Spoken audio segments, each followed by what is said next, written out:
Good afternoon Aditi, Akanksha, Ayushi, Devansh, Drishti, Iqra, Khushboo, Shariq, Riya, Tarshi. Good afternoon ma'am. Good afternoon बेटा। चलो भाई, कल तक का रिवाइज कर लो डाइजेशन, फिर ट्रांसपोर्ट वाले का भी आज क्वेश्चन कराऊंगी।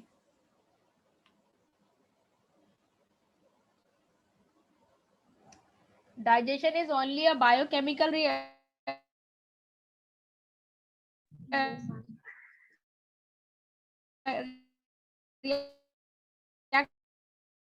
आपकी आवाज फंस रही है। केमिकल के साथ साथ क्या होगा इसमें? मैकेनिकल मैम, मैकेनिकल और केमिकल दोनों। Chemical process.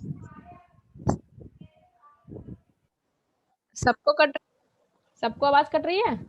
Yes ma'am. Yes ma'am. रुको फिर से जरा माइक। आवाज हेलो हेलो हेलो, वीडियो भी रुक रहा है।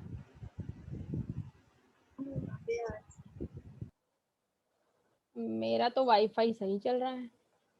अभी आ रही है मैम। ऐसा कैसे? मैम थोड़ा रिवाइज करा दीजिएगा। चलो कुछ जरा सा डिस्टरबेंस रहा। तो बेटा बायोकेमिकल प्रोसेस भी है, दूसरी क्या खास बात है? मैकेनिकल प्रोसेस भी है। डाइजेशन की अगर डेफिनेशन कही जाएगी तो सिंपली क्या होता है ये? कॉम्प्लेक्स फूड को सिंपल इनऑर्गेनिक फॉर्म में, मतलब एब्जॉर्बेबल। हाँ, कॉम्प्लेक्स फूड को सिंपल फॉर्म जो कि एब्जॉर्ब हो सकती है उसमें कन्वर्ट करना। रोटी खून में नहीं मिलेगी, रोटी से ग्लूकोज मिलेगा जाके खून में। एलिमेंट्री कैनाल शुरू कहाँ से होती है? मुंह से। Buccal cavity. ठीक है। बक्कल कैविटी में दो इंपॉर्टेंट चीजें, एक आपके दांत है और एक आपकी जीभ है। दांत के लिए हमें 3 टर्म्स याद करने हैं।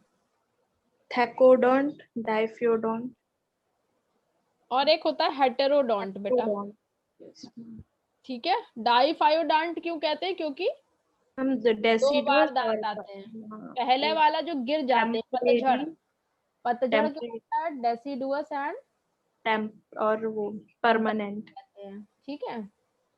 और आपके परमानेंट टीथ होते हैं तो 2 बार निकलते हैं, इसलिए डाइफायोडोंट। थीकोडोंट जबड़ों में, जॉज में ठुके हुए होते हैं, मतलब सॉकेट होते हैं, एम्बेडेड होते हैं, उसमें एम्बेडेड होते हैं। हेटेरोडोंट मतलब एक ही टाइप के सारे दांत नहीं होते हैं, 4 टाइप के होते हैं। क्या है डेंटल फॉर्मूला एक एडल्ट का? 2123/2123। इसमें कौन कौन सा है क्रम? सबसे पहला 2 किसको लिखा है? मैम 2 इंसिजर है, 1 कैनाइन है और 2 प्रीमोलर है, 3 मोलर्स है। किसी छोटे बच्चे में कौन सी चीज नहीं मिलेगी बिल्कुल भी? मैम 2102 होता है जिसमें मैम प्रीमोलर्स नहीं होते हैं। नहीं बेटा, मोलर नहीं, प्री मोलर नहीं मिलते हैं। हाँ मैम, प्रीमोलर्स ही। ठीक है। और मोलर बच्चे में अकलदार नहीं होती है, तो मोलर कितने मिलते हैं? सिर्फ 2। तो एडल्ट में होता है 2 1 2 3। बच्चे में क्या हो जाएगा? 2 1 प्री मोलर 0, 2102 0। और आखिरी की जो दाढ़ होती है वो सिर्फ 2 होती हैं, क्योंकि अक्कल दाढ़ नहीं आती है। तो ये बहुत इंपॉर्टेंट क्वेश्चन है, प्री मोलर वाला क्वेश्चन 2 से 3 बार आ चुका है। तो premolar are not present in children. और मोलर भी कितने होते हैं? सिर्फ 2 होते हैं। अक्कल दाढ़ बच्चे में नहीं होती है, तो बच्चे में 20 दांत आते हैं। ठीक है, जो टूट फूट के वापस 32 दांत बनाते हैं। इसके बाद इसमें सैलिवरी ग्लैंड नहीं दिए, नई एनसीईआरटी में है क्या? सलाइवरी ग्लैंड्स है, इसको लिख लेना।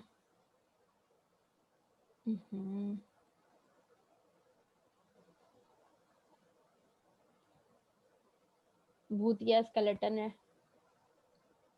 ये। अगर बक्कल कैविटी है तो 3 टाइप की सैलिवरी ग्लैंड मिलती हैं। हम पैरोटिड वाले पैरोटिड हाँ हाँ पैरोटिड वाले। है मैम हमारे में। हाँ तो ये देखो बेटा ये है पैरोटिड। हम दे रही है। पैरोटिड मैक्सिलरी ठीक है। होता और है, नीचे होता है सब मैक्सिलरी और सब सब लिंगुअल। सबलिंगुअल जीभ के नीचे इसका नाम क्या होगा? सब लिंगुअल। लिंगुअल मतलब होता है जीभ। जो जीभ के नीचे है उसे कहेंगे टंग सब के लिंगुअल। नीचे और जो जबड़े के नीचे है सबलिंगुअल इसे कहेंगे सब मैक्सिलरी या सब मैंडीबुलर। बुलर। याद कर लो बेटा। एक होगी पैरोटिड यहाँ कहीं पे, एक होगी यस पैरोटिड, मैम। एक होगी जीभ के नीचे जिसका नाम होगा सब मैक्सिलरी। लिंगुअल। अच्छा और जो सबसे नीचे जबड़ों के नीचे यहाँ कहीं होगी उसको क्या कहेंगे? सब मैक्सिलरी मैक्सिलरी या एंड सब सब मैंडिबुलर। मैंडिबुलर। जिसकी बुक में नहीं दिया है वो यहीं का यहीं नोट कर लो। पीडीएफ में दिया है। दिया है पीडीएफ में? चलो हाँ पीडीएफ में सारी चीजें दी हैं। ठीक। तो अगर हम कहें सब लिंगुअल तो नाम से क्या पता चल रहा है कहाँ पे है ये? Ma'am below the tongue. Tongue. Parotid इधर चीक्स के इधर होगा, चीक वाले। गालों के अंदर। और Yes. सब मैक्सिलरी या मैंडिबुलर मतलब ना ऊपर जबड़े के नीचे ना नीचे जबड़े के नीचे, सबसे लोअर जॉ। हाँ बिल्कुल लोअर जॉ के नीचे। Yes clear? अब आते हैं मैम लोअर जॉ में फिर उसके नीचे लोअर जॉ की ओर जो होगा सबसे नीचे जो होती है वो होती है सब मैक्सिलरी सब मैंडिबुलर। जीभ के जस्ट नीचे जो होती है वो होती है सबलिंगुअल। पैरोटिड होती है गाल के चीक वाली अंदर। अंदर। ठीक है, बस मैम। जरा लाइन रीड कर दो बेटा। कौन सी यही मैम? सैलिवरी अच्छा ग्लैंड की। Ma'am, saliva is mainly produced by 3 pairs of salivary glands. तो The अब 3 parotid पेयर्स है मतलब क्या हुआ? ये सारी कितने में है? हर एक दो दो है। The parotids, cheek, the submaxillary, submandibular, lower jaw, and the sublinguals below the tongue. These glands situated just outside the buccal cavity secrete salivary juice into the buccal cavity. अब ध्यान दो बेटा, ये सब मुंह के अंदर बक्कल कैविटी के अंदर नहीं है, उसके बाहर है। मतलब जो बक्कल कैविटी का कमरा तुम्हें ऐसे से टच करो ना पूरा, तो वहां पे कहीं नहीं है, उसके पीछे है। ठीक है, मतलब बाहर नहीं दिखेगी। अगर तुम गाल को टच करोगी तो वहां पे नहीं है वो ग्लैंड पीछे वाली दीवार की ओर है। तो अगर पूछा जाए कि सैलिवरी ग्लैंड्स कहाँ प्रेजेंट होती हैं तो क्या बोलोगे? Outside the buccal cavity. Outside the buccal cavity. अब बेटा बक्कल कैविटी मतलब मुंह का कमरा, मुंह के कमरे के अंदरी दीवार पे नहीं है कुछ भी। तो अब यहाँ से कुछ सिक्रीट करेगा तो वो कैसे भेजेगा? ब्लड के Salivary थ्रू तो नहीं आता है। मुंह की Saliva. कैविटी में ब्लड आता है क्या? No ma'am. जब हम खाना खाते हैं तो खून तो नहीं भर जाता है, तो खून के थ्रू तो नहीं आएगा।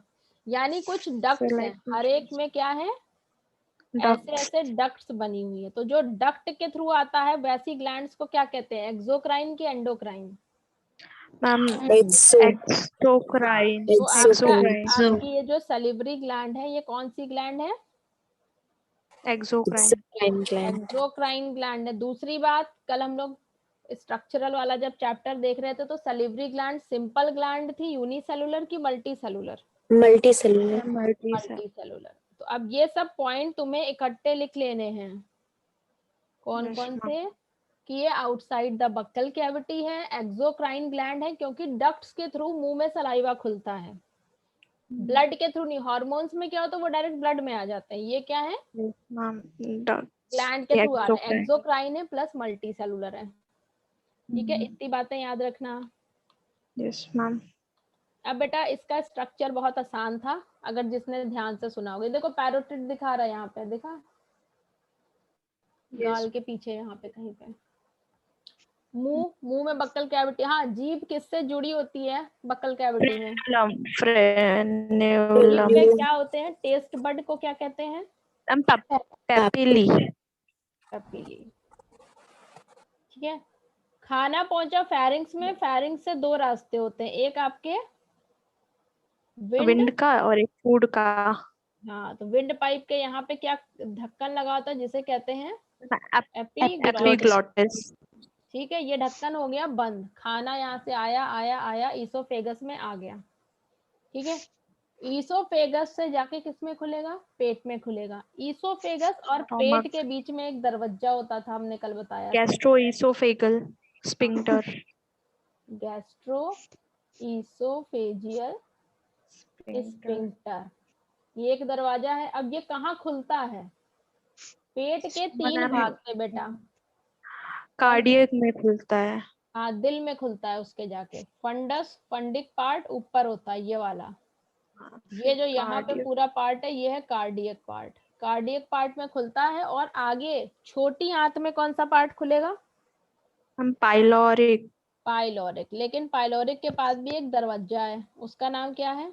Yes ma'am, pyloric sphincter. Pyloric sphincter. जो स्मॉल इंटेस्टाइन है उसके तीन भाग हैं। जो पाइलोरिक स्फिंक्टर जिसमें खुलता है वो एक सी या यू शेप स्ट्रक्चर है, इसे क्या कहते हैं? डुओडेनम। डुओडेनम। ठीक, इसके बाद में थोड़ा सा टेढ़ा मेढ़ा सा एक छोटा सा हिस्सा और आता है जिसे हम कहते हैं जियोजिनम। जियोजिनम। सबसे ज्यादा ये जो गुचुर पुचुर दिख रहा है ये क्या है अंदर का? इलियम। डियोडिनम, जियोजिनम और इलियम। अगर कहा जाए पेट की ओर से आंत की ओर तक बताओ तो बताओगे डियोडिनम, जियोजिनम और इलियम। और अगर हम कहें बड़ी आंत की ओर से पेट की ओर तक बताओ तो क्या बताओगे? इलियम, जियोजिनम और डियोडिनम। तो जब हम इधर से पूछेंगे लार्ज इंटेस्टाइन से पूछेंगे पेट की ओर तो ये क्रम होगा, और पेट से इंटेस्टाइन से पूछेंगे तो ये क्रम बताओगे। इलियम जाके खुलेगी लार्ज इंटेस्टाइन में। अब लार्ज इंटेस्टाइन के जिस पार्ट में जाके वो खुलती है वो एक सैक लाइक कर दीजिए, बोला है मैं कह रही हूँ कि जो आपकी स्मॉल इंटेस्टाइन है वो पेट से शुरू होती है, डियोडिनम, उसके बाद में जियोजिनम, और उसके बाद में बहुत सारी कॉइल्ड, हाईली कॉइल्ड होती है इलियम। इलियम जाके जुड़ती है लार्ज इंटेस्टाइन से। तो अगर हम तुमसे कहें कि लार्ज इंटेस्टाइन की ओर से स्टमक की ओर पार्ट्स बताओ स्मॉल इंटेस्टाइन के, तो पहले क्या आएगा? इलियम। नीचे से ऊपर जाएंगे ना, इलियम, जियोजिनम और डियोडिनम। अगर हम कहें हाँ, अगर हम कहें पेट की ओर से नीचे की ओर बताओ तब बताओगे डियोडिनम, जियोजिनम और इलियम। एक नली है बेटा, अगर उसके ऊपर वाले सिरे से पूछेंगे तो ऊपर से तीनों पार्ट बोलो, अगर नीचे वाले सिरे से बोले तो नीचे से तीनों पार्ट बोलने हैं। अब बेटा जो ब्लाइंड सैक लाइक स्ट्रक्चर होता है जिसमें माइक्रो ऑर्गेनिज्म रहते हैं और यहाँ से इलियम आके खुलती है, सीकम। क्या कहते हैं? सीकम। हमने क्या कहा है, जो आपकी लार्ज इंटेस्टाइन होती है वो अल्फाबेटिकली होती है, सीकम है। और ये जो उंगली जैसा होता है इसे क्या कहते हैं? Vermiform appendix. किसी को पता है ये सीकम और वर्मीफॉर्म अपेंडिक्स बॉडी में राइट ओर है कि लेफ्ट ओर है? हम लेफ्ट नहीं, राइट होगा शायद। हमारे लेफ्ट हैंड के सामने राइट साइड पे, याद रखना बेटा, राइट साइड पे अपेंडिक्स का दर्द होता है। ठीक है, अब यहाँ से राइट साइड है लार्ज इंटेस्टाइन के पार्ट। ये देखो यहाँ ये सीकम किस ओर है तुम्हारा? तुम्हारे लेफ्ट हैंड के सामने पड़ रहा होगा ना, राइट हैंड साइड है। हाँ, यस मैम। तुम अगर खुद उस अपने को वैसे करके खड़ी होगी कैसे देखोगे इसका साइड? रेक्टम किस ओर है बॉडी के? हम वैसे भी स्टोमक तो लेफ्ट में है ना, तो मैम उसके ऑपोजिट में ही तो वो सिचुएटेड है, तो राइट हो जाएगा। तो समझ में आ जाएगा ना, पीछे होकर खड़ी। स्टोमक तो लेफ्ट में उसके ऑपोजिट में हो जाएगा ना। हाँ जी, स्टोमक होता है आपका प्लीज, तो उसका ऑपोजिट में है तो राइट ही होगा। रुको मैं सब इरेज कर दूं, बहुत गुजर गुजर हो गया है।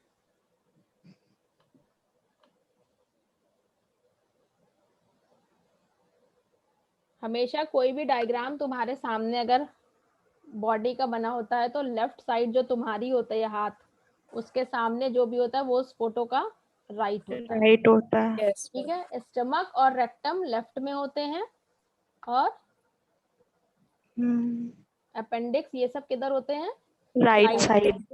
सीकम से आता है कोलन। कोलन के 3 भाग हैं, एक ऊपर चढ़ने वाला एसेंडिक, फिर एक ट्रांसवर्स, फिर डिसेंडिंग। डिसेंडिंग, फिर रेक्टम में खुलेगा और एनस में खुल जाएगा। रेक्टम में स्टोर हो नहीं। हाँ रेक्टम में स्टोर होगा, एनस दरवाजा है। Yes ma'am. ठीक है, अब मुझे एक बात मैम बताओ, इसमें सिग्मॉइड नहीं लिखा। सिग्मॉइड किधर की ओर बताया गया है इसमें? मैम नहीं डिसेंडिंग के नीचे होगा। डिसेंडिंग के मैम नीचे डिसेंडिंग के बाद है। हाँ ये वाला पार्ट होगा, फिर ये वाला पार्ट है। यस मैम यही है ma'am. Yes yes ma'am. Ma'am. ठीक है, तो सिग्मॉइड भी याद कर लेना। अब एक दरवाजा और है। अभी तक तुमने कितने दरवाजे पढ़े हैं? एक ये पढ़ा पेट पे, एक ये पढ़ा, अब एक यहाँ पे होता है इलियम, और ये जब खुलता है तो इसका नाम क्या होगा? Vermiform appendix. Ileocaecal valve, ileocaecal sphincter.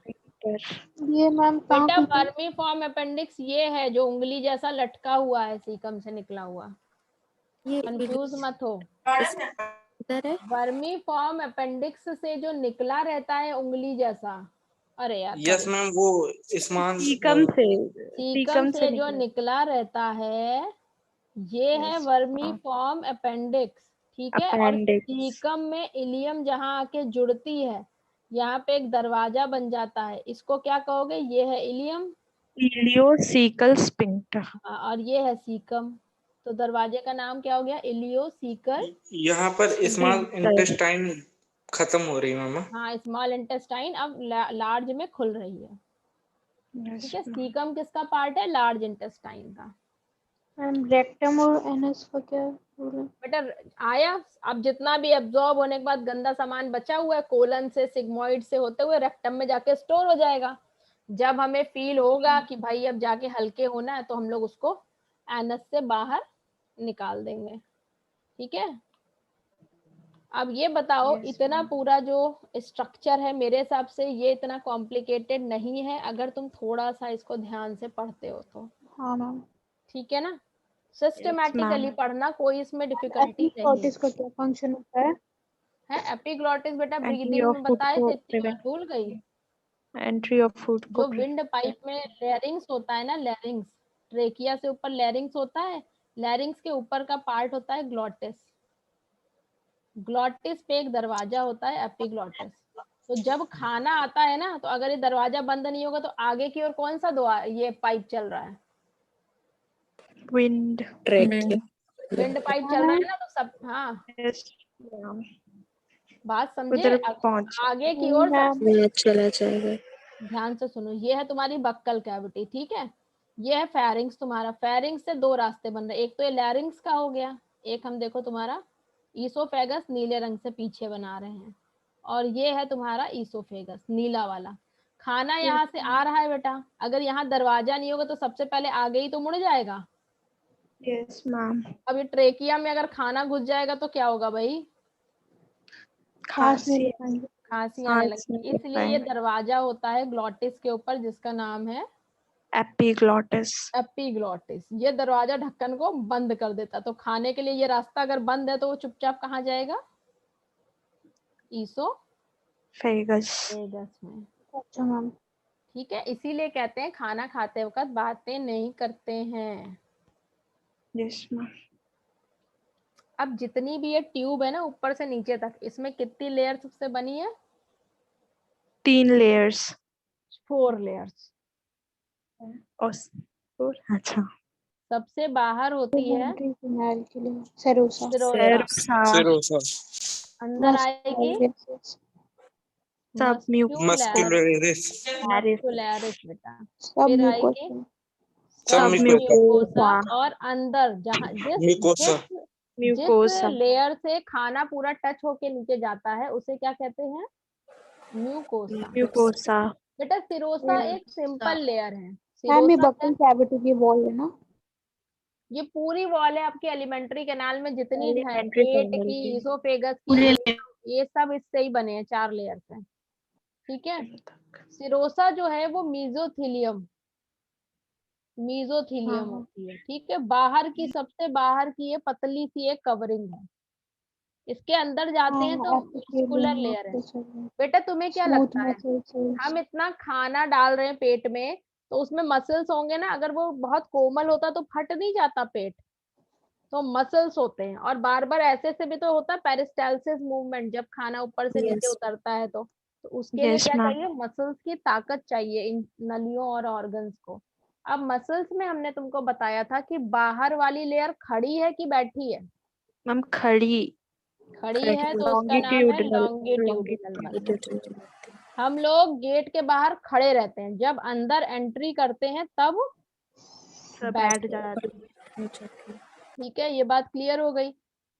अब आ जाओ जरा Yes, ma'am. म्यूकोसा पे। जितनी भी बेटा ग्लैंड्स होंगी, ठीक है, हार्मोन ग्लैंड्स होंगी, हार्मोन सिक्रीशन जहां होगा, ये सब कहाँ से होता है? म्यूकोसा से होता है। अब सब ग्लैंड्स में कौन कौन सी ग्लैंड्स होती हैं? जैसे गॉबलेट सेल्स, ये क्या सिक्रीट करती हैं? म्यूकस। ठीक है। इंटेस्टाइन में भी होती हैं ये। गॉबलेट सेल कैसी है सेल बेटा? यूनिसेलुलर की multi cellular? Ma'am unicellular unicellular. Unicellular ये भी क्लियर है बात। ठीक है। हार्मोन की सेल्स होती हैं जिन्हें हम कहते हैं एंडो इंडोक्राइन। एंटेरो एंड्रोक्राइन, क्योंकि ये अंदर होती हैं। एंटेरो एंडोक्राइन ग्लैंड, इनका दूसरा नाम है, अरे यार मुझे उसका नाम की स्पेलिंग नहीं याद आ रही, अर्जेंटेफिन सेल्स। अर्जेंट, किसी को याद है अर्जेंटेफिन सेल्स क्या बोलते हैं? तुम्हारे इसमें दिया हुआ है कुछ ऐसा, कोई पढ़ के आया है? एनसीईआरटी में नहीं दिया मैम। नहीं दिया नहीं दिया है, चलो तो फिर दिमाग दिया ज्यादा नहीं लगाना है। हार्मोन की जो सेल्स होती है उन्हें अर्जेंटेफिन, हम नाम अभी क्लियर कर देंगे। एक ये सेल्स होती हैं, गॉबलेट सेल्स होती हैं, और एंजाइम सिक्रीट करने वाली, जितने भी एंजाइम सिक्रीट होते हैं वो, उसकी भी सेल्स कहाँ होंगी? म्यूकोसा में। सब म्यूकोसा, सब म्यूकोसा ये जो पाचन के जितने एंजाइम होते हैं ये अंदर वाली लेयर ही तो सिक्रीट कर रही है। अब सब म्यूकोसा ये सारी सेल्स म्यूकोसा में होती हैं? किसकी? ये सारी हाँ, सब ये गॉबलेट सारी म्यूकोसा का सेल्स है ना मैम ये म्यूकोसा तो की बात, हाँ ये सब म्यूकोसा की बात हो रही है।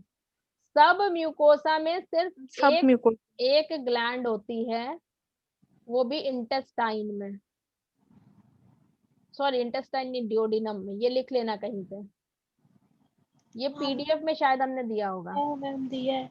डिओडिनम में सब म्यूकोसा में एक ग्लैंड होती है जिसका नाम होता है ब्रूनर्स ग्लैंड। क्या नाम होता है? Brunner's gland. ये कहाँ पे है? सारी ग्लैंड्स किस लेयर पे होती हैं बेटा? म्यूकोसा लेयर में। लेकिन ये सब एक स्पेशल ग्लैंड है जो आपके सब म्यूकोसा ऑफ डिओडिनम में मिलती है। कहाँ मिलती है? सब म्यूकोसा ऑफ सब डिओडिनम। ड्यूडेनम में सिरोसा बाहर की मेसोथेलियल लेयर है, उसके अंदर मस्कुलैरिस है, मस्कुलैरिस में बाहर वाले मसल्स खड़े हैं लॉन्गिट्यूडनल, अंदर वाले बैठे हैं। सब म्यूकोसा में भी सर्कुलर वेसल्स, नर्व सब होता है, और डिओडिनम वाले एरिया में स्पेशल ग्लैंड होती है जिसे हम कहते हैं ब्रूनर्स ग्लैंड। म्यूकोसा ऐसी लेयर है जो सबसे अंदर है बेटा, एब्जॉर्प्शन इसी लेयर से होना है, तो ये लेयर सीधी नहीं होती है, कैसी होती है? फोल्डेड होती है, इसमें बड़े बड़े विलाई होते हैं। ठीक है। और विलाई में भी छोटे छोटे प्रोजेक्शन निकले होते हैं जिन्हें हम क्या कहते हैं? Microvilli microvilli. एब्जॉर्प्शन में म्यूकोसा माइक्रोविलाई बेटा जो भी लेयर, नली की जो भी लेयर अंदर होगी वही तो एब्जॉर्ब करेगी, जो खाने के टच में होगा वही तो एब्जॉर्ब करेगा, यहाँ तक थोड़े ना एब्जॉर्ब होगा। जो छूती हुई लेयर होगी उसी में तो एब्जॉर्प्शन होगा। Yes ma'am. ठीक। माइक्रोविलाई हो गया, विलाई हो गया। यहीं पे नीचे की ओर कुछ ग्लैंड्स होती है जिन्हें क्या कहते हैं इंटेस्टाइन में? Crypts of Lieber Lieberkuhn. Kohn,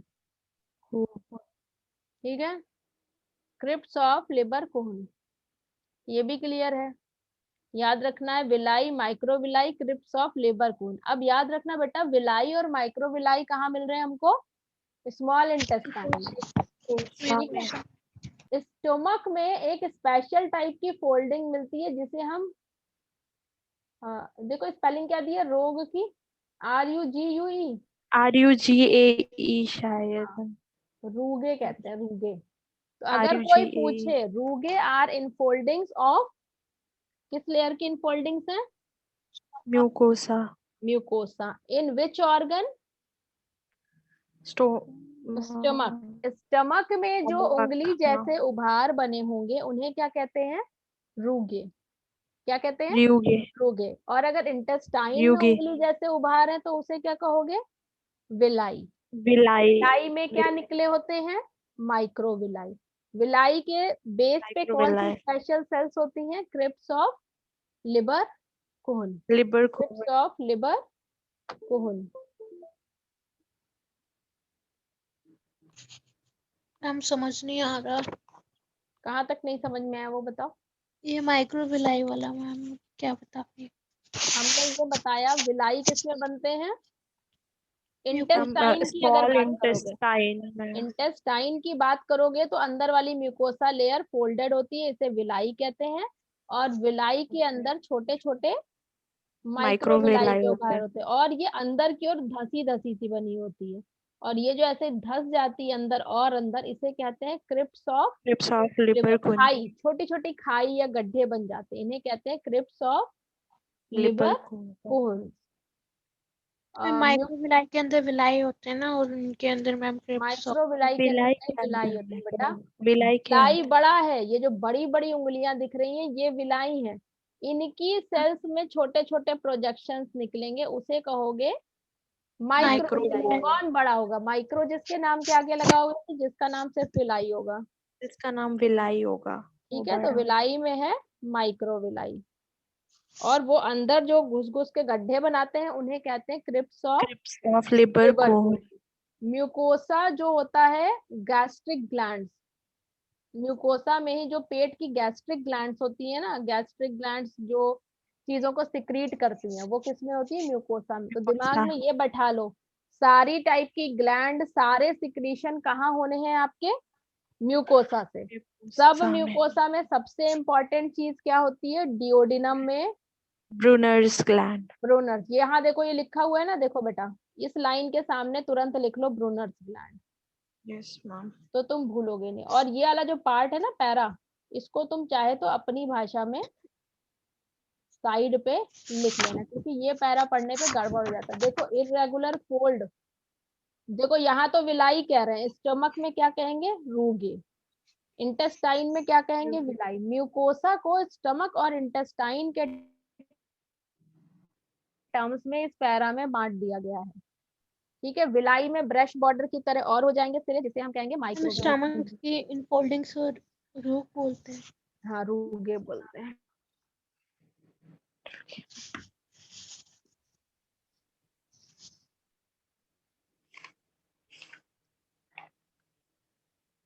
villi के अंदर बेटा ये जो स्ट्रक्चर बने हैं ना, ये लाल और नीली कैपिलरीज हैं, और बीच में जिस लिम्फ की वेसल में, लैक्टियल क्या होते हैं? लिम्फ की वेसल जिसमें फैट एब्जॉर्ब होता है।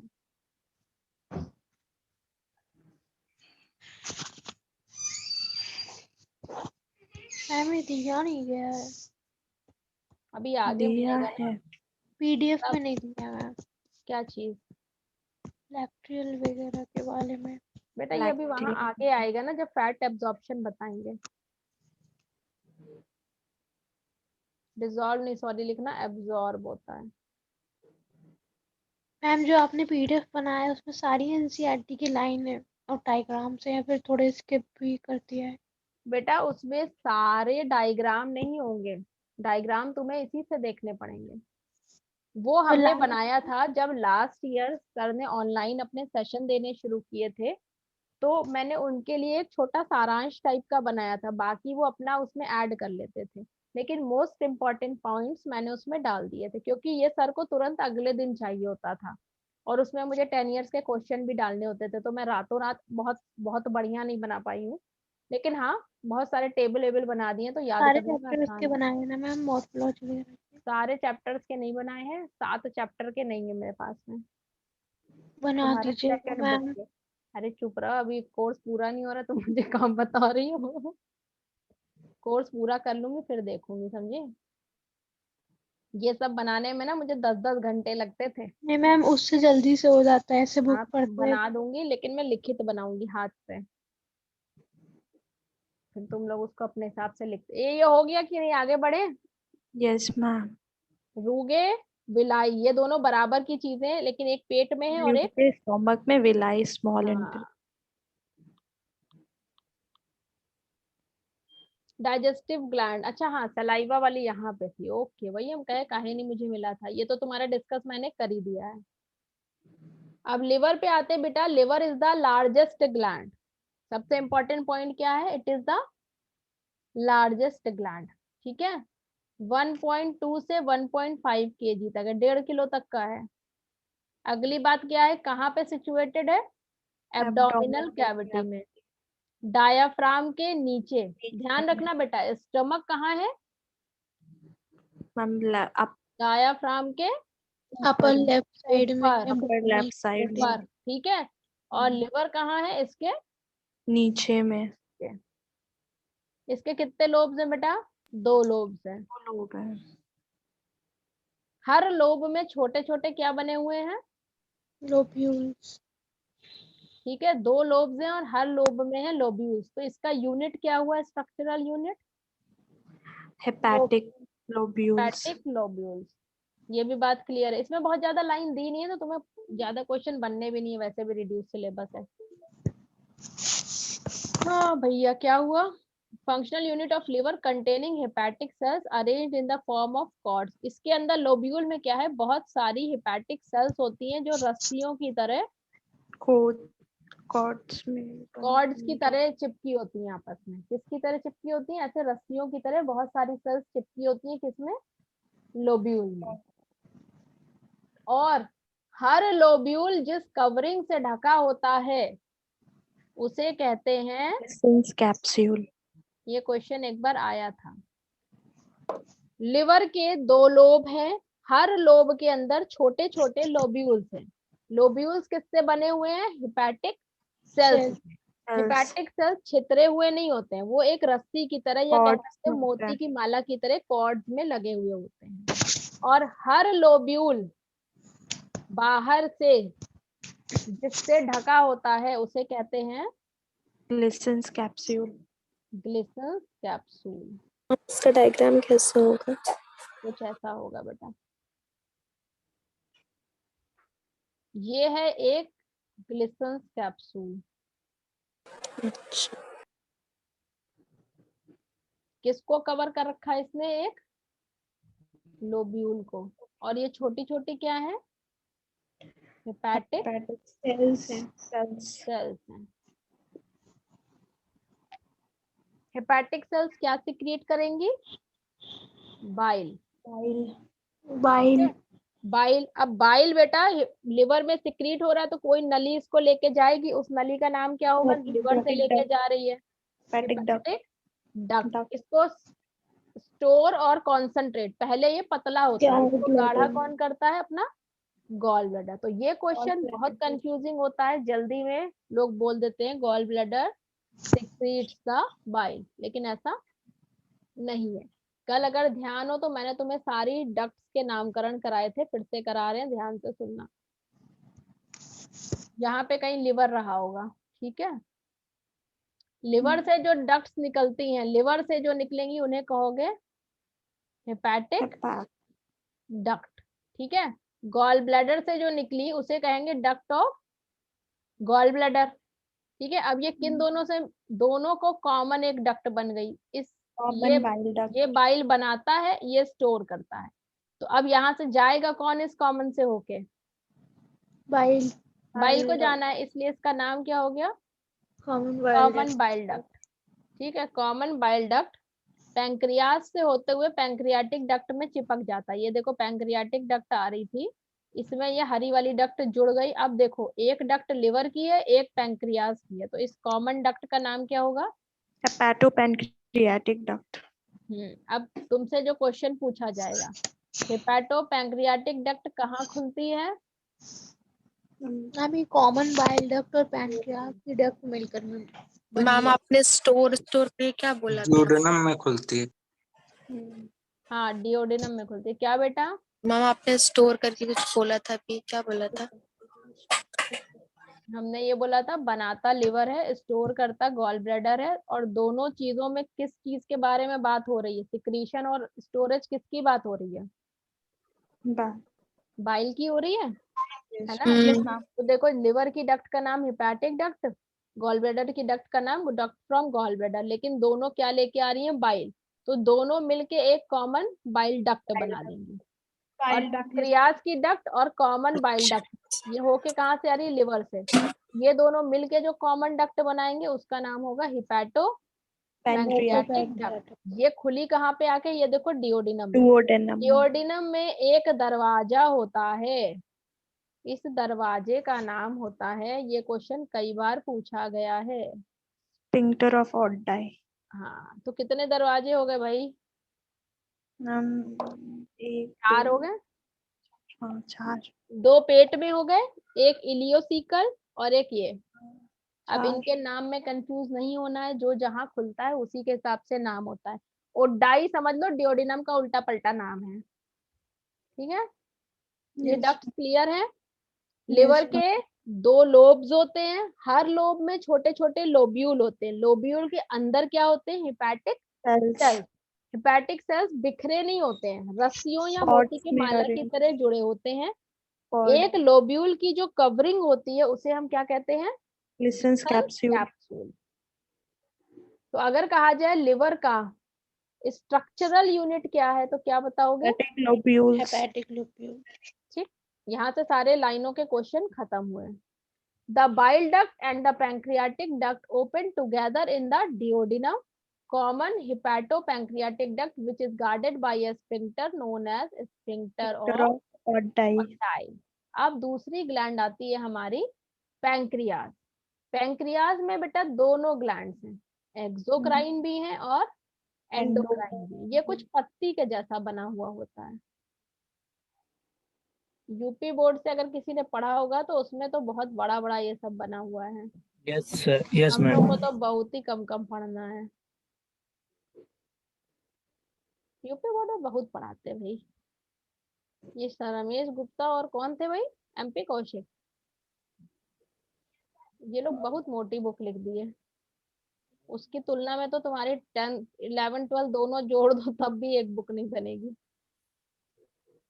तो बेटा ये जो बाहर पार्ट है, जो बाहर पार्ट है ये है आइसलेट ऑफ लैंगरहैंस। इसमें होती थी alpha cell, beta cell, gamma cell, delta cell. Delta cell. ये सब क्या सिक्रीट करती थी? आपका ग्लूकेगॉन, इंसुलिन और सोमैटोस्टैटिन, ऐसा ही कुछ था ना? ऐसे कुछ था। ठीक है, तो 2 तो याद रखो। तो ये क्या आइसलेट्स ऑफ लैंगरहैंस किसको सिक्रीट करते हैं? मेनली हार्मोन्स को। यानी ये किस टाइप के हुए? एंडोक्राइन। ये हो गया अपना एंडोक्राइन। अब ये जो मोटे मोटे है ना, ये है आपके एक्टिनी। ये क्या सिक्रीट करेंगे? आपके जितने एंजाइम्स होते हैं, पैंक्रियाटिक एंजाइम्स। ये कैसा पार्ट होगा बेटा? ये डक्ट के थ्रू जाएगा, यहाँ पे इस डक्ट से यहाँ खुला करेगा, पैंक्रियाटिक डक्ट से ऊपर से आएगी कॉमन बाइल डक्ट और दोनों मिलके बनाएंगी हिपैटो पैंक्रियाटिक डक्ट। तो ये कैसी हुई? एक्सोक्राइन। अब इतने पार्ट में पैंक्रियाज की कहानी में जिसको डाउट है मुझे अभी अभी बताओ। No ma'am. ठीक है, एक है आपका एंडोक्राइन पार्ट जिससे ग्लूकेगॉन, इंसुलिन ये सब सिक्रीट होगा, वो है आइसलेट ऑफ लैंगरहैंस। उसके अंदर वाला जो पार्ट है वो आपके सारे एंजाइम सिक्रीट करेगा पैंक्रियाज के, उसको कहते हैं एक्टिनी। ठीक है, Yes, ma'am. यहाँ पे कह रहे हैं डिओडिनम को यू शेप और इसी को आगे कह दिया सी शेप। क्यों? अगर ऐसे देखो तो ये उल्टा बेड़ा बेड़ा यू भी है और ऐसे देखोगे तो ये सी भी लगता है, तो कंफ्यूज मत होना, दोनों जगह ऐसा ही दिया हुआ है। कोई एक आंसर तो होगा ही ना, सी देगा या यू देगा। एक जे शेप किसका स्ट्रक्चर बताया? हमारे भी सी दिया है। अच्छा, जे शेप किसका स्ट्रक्चर है? हम स्टोमक का। ये स्टमक का होता है। याद रखना, जे Yes, अपना ma'am. कैसा बना हुआ है मुटल्ला, ऐसे। ठीक है ना, देखो ऐसे गोलू मोलू सा पेट्टू है। सब जिंदगी की कहानी इसी पेट्टू की वजह से है। मैम डूडूनम सी शेप भी होता है और यू शेप भी होता है।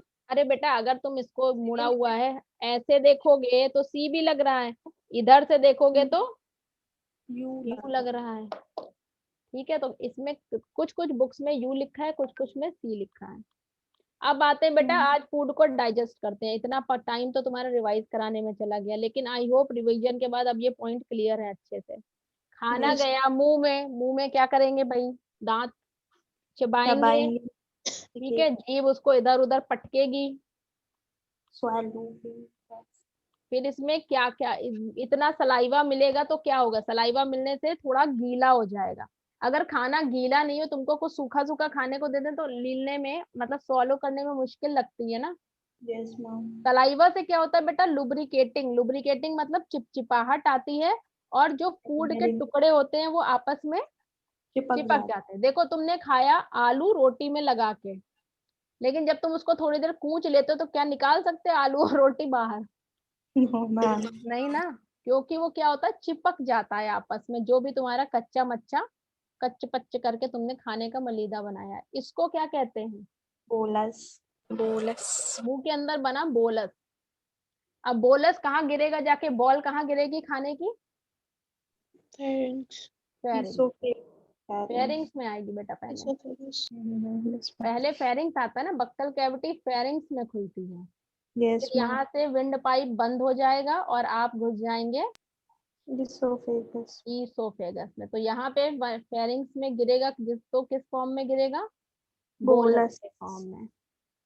ठीक है, ईसोफेगस में आता है बाई स्वॉलोइंग और डीग्लूटिनेशन। जब हम ऐसे करते हैं एक्शन, तब वो हमारा नीचे पहुंचता है। तो जो नीचे पहुंचने को या निगलने का प्रक्रिया होता है उसे कहते हैं डीग्लूटिनेशन।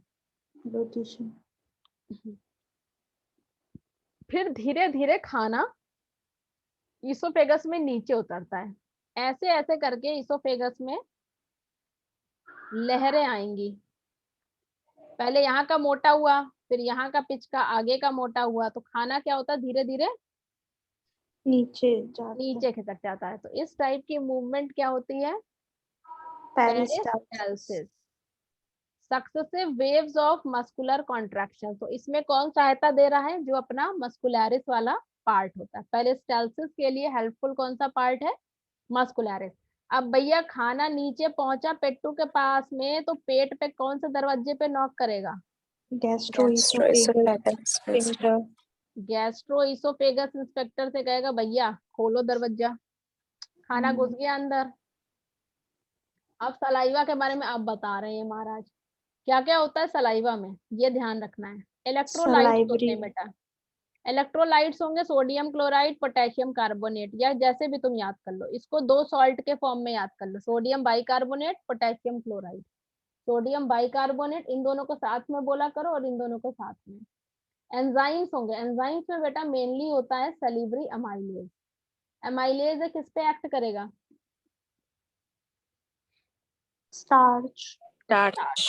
30% ऑफ द स्टार्च मुंह में ही डाइजेस्ट हो जाता है।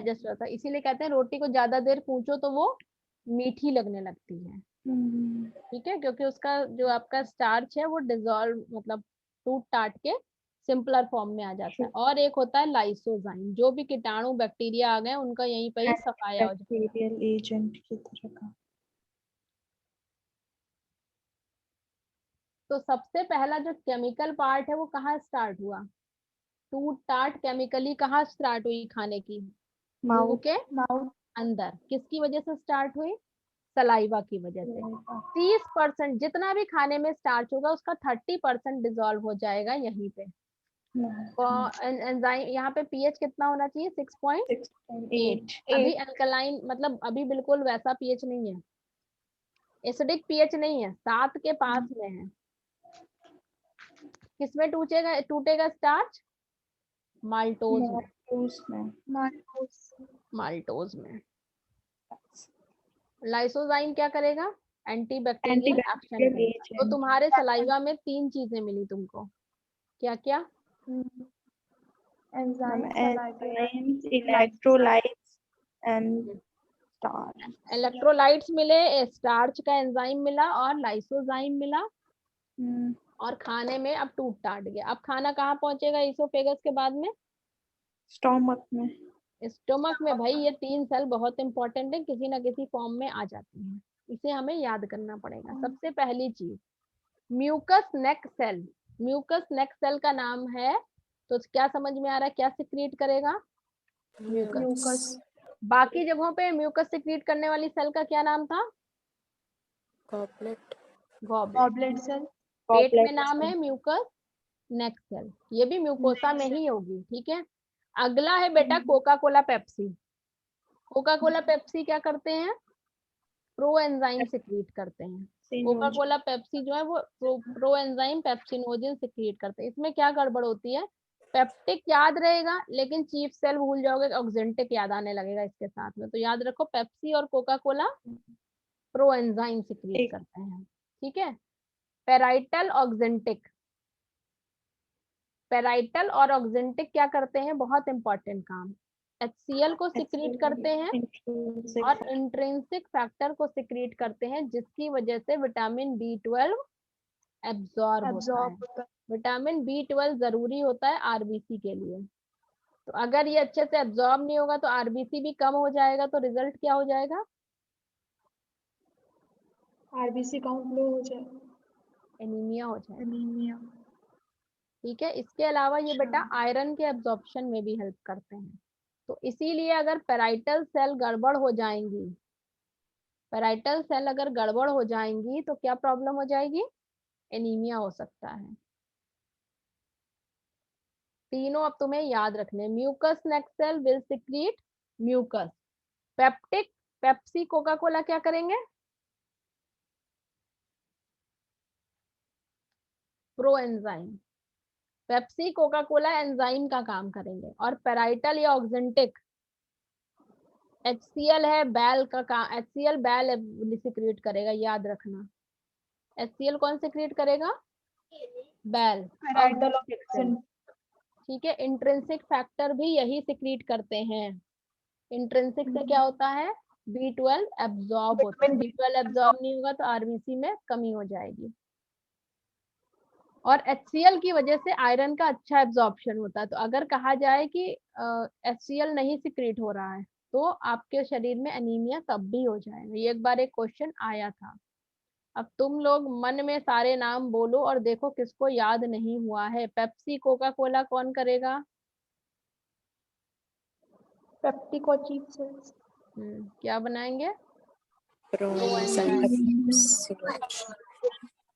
बैल क्या सिक्रीट करेगा? Parietal oxyntic HCl and intrinsic factor. ठीक है, और अगर ये नहीं होता है तो आपको एनीमिया हो सकता है। एनीमिया हो जाता है। ठीक है, अब पेट में खाना कितनी देर रहता है? 4 से 5 घंटे रहता है। अब जब है इतनी देर तो गैस्ट्रिक जूस की प्रकृति कैसी है? यहाँ पे एसिडिक। 1.8 तक पीएच होता है इसका। कितना पीएच होता है? 1.8 तक। अब जो खाना आया है बोलस, वो यहाँ आके जब HCl सब इसमें मिल जाता है और आपकी मस्कुलर वॉल खूब इसमें धक्का मुक्की कर लेती है, तब इसका नाम क्या बन जाता है? काइम। काइम। ठीक है, अब काइम पे क्या असर होगा? काइम में जो प्रोटीन का पार्ट होगा उस पे पेप्सिनोजन नहीं काम कर सकता है, क्योंकि पेप्सिनोजन क्या है? प्रो है, मतलब इनएक्टिव है। पेप्सिनोजन इनएक्टिव है। तो ये HCl की प्रेजेंस में किसमें बदल जाएगा? हो जाएगा पेप्सिन में। पेप्सिन। पेप्सिन क्या करेगा, जो बड़ा सा प्रोटीन है उसको तोड़ देगा छोटी छोटी पेप्टोन्स एंड प्रोटियोजेस में, पेप्टोन्स और पेप्टाइड्स में। प्रोटियोजेस, प्रोटियोजेस लिखा है, क्या लिखा है वर्ड, पेप्टोन्स एंड प्रोटियोजेस में। दोनों एक ही है ना? हाँ, पेप्टोन्स प्रोटियोजेस में। पेप्टाइड, पेप्टोन्स मतलब क्या है, बहुत बड़ी चेन है किसकी, एमिनो एसिड की, उसको छोटे छोटे टुकड़ों में तोड़ देगा। सबसे पहले यहीं पे मिला ना प्रोटीन डाइजेशन का एंजाइम, कि कहीं और भी मिला है, यहीं मिला है इधर ना। पे मिला मैम। तो पहला बार में मिलेगा तो क्या करोगे, एक बड़ी सी रस्सी को पहले छोटे छोटे टुकड़ों में तोड़ देंगे, फिर कहेंगे अब तुम छोटे छोटे टुकड़े मेरे पास आओ, तुमको और छोटा ये करेंगे। सब स्टमक में प्रेजेंट है। हाँ बेटा, ये सब स्टमक की कहानी चल रही है अभी। इसके अलावा यहाँ पे थोड़ा सा लाइपेज भी मिलता है। लाइपेज किस पे एक्शन करेगा, फैट पे, फैट पे एक्शन करेगा। ठीक है, अब एक बहुत इंपॉर्टेंट एंजाइम जो पूछा जाता है दैट इज रेनिन। इन्फेंट्स में होता है। रेनिन क्या करता है, जो बच्चे अधिकतर दूध पे रहते हैं ना, तो मिल्क का एक प्रोटीन होता है जिसका नाम होता है कैसीन। हाँ कैसीन, इसको बदल देता है पैरा कैसीन में।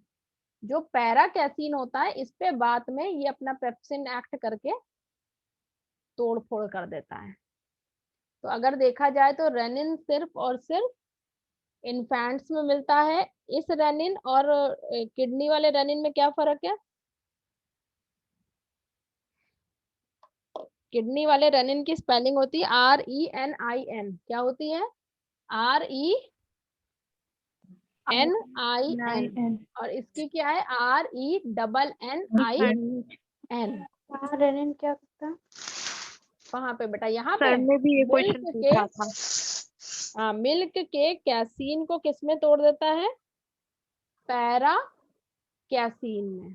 कैसी? और पैरा कैसीन पे बाद में छोटे छोटे टुकड़ों में और तोड़ देगा प्रोटियोलिटिक एंजाइम अपना, तो वो एब्जॉर्ब हो जाएगा बॉडी में। जबकि एडल्ट्स में वो आगे जाके ही टूटता है। अब हमको एक बात बताओ, कौन सी ऐसी चीज है जो पेट में आके पहली बार टच, मतलब पहली बार एंजाइमेटिक एक्शन होता है, प्रोटीन। और लिपिड, लिपिड अभी ऊपर मिला था मुंह में, नो मैम। नहीं मिला था ना? ठीक, तो ये ध्यान रखना। एक आपका कार्बोहाइड्रेट ऐसा है जो मुंह में ही शुरू हो जाता है, जिसका काम मैम रेनिन जो होता है वो कैसिन को पैरा कैसिन में बदल कन्वर्ट देता करता है। हाँ, in the presence of HCl। ठीक है, in the presence of HCl। अभी तक कहाँ का पार्ट हमने देखा, ये सब कहानी कहाँ पे हुई है, स्टमक में। तो अब स्टमक के फिर से सारे सेल्स याद करो। Mucus next cell will secrete mucus, mucus. Pepsi cola peptic and sleeve cells pepsinogen या एंजाइम को सिक्रीट करेंगे। यस मैम बैल ऑक्सिंटिक पैराइटल सेल, ये क्या सिक्रीट करता है, HCl और intrinsic factor. Intrinsic factor is important for absorption of vitamin B12। हम इंट्रिंसिक फैक्टर होते क्या है? बेटा एक फैक्टर है, उसका नाम इंट्रिंसिक फैक्टर रख दिया गया है। अगर वो प्रेजेंट नहीं होगा तो विटामिन B12 एब्जॉर्ब ही नहीं करेगी बॉडी, और एब्जॉर्ब नहीं करेगी तो RBC बनाने के लिए उसकी जरूरत होती है, तो RBC भी ठीक से नहीं बनेंगे, तो एनीमिया हो जाएगा। जैसे ग्रोथ फैक्टर, ऐसे नाम दे दिए जाते हैं चीजों को। वेरियस टाइप्स ऑफ मूवमेंट, अब कहाँ खाना पहुंचेगा, पेट से आगे डिओडिनम में, डिओडिनम में पहुंचेगा ना। Various types of movements are generated by the muscularis layer. जितना भी मसल्स का कॉन्ट्रैक्शन का काम है वो किसका काम है, मस्कुलरिस लेयर का। These movements help in thorough mixing up of the food with various। अब बेटा इतनी क्यों मसल्स की जरूरत पड़ रही है, अगर खाना ऐसे चला जाएगा और अच्छे से मिक्सिंग नहीं होगी तो खाने का सब पार्ट अच्छे से टूट पाएगा नहीं। जितना अच्छा मिक्सिंग होगा उतना हर पार्ट पे एक्शन होगा। The bile pancreatic juice and intestinal juice. अब 3 चीजों का एक्शन होगा बेटा, किसका किसका? Bile, pancreatic juice and intestinal juice. Pancreatic juice और इंटेस्टाइनल जूस। अब ये जो बाइल और पैंक्रियाटिक जूस है, ये किस नली से पहुंचेगा डिओडिनम में?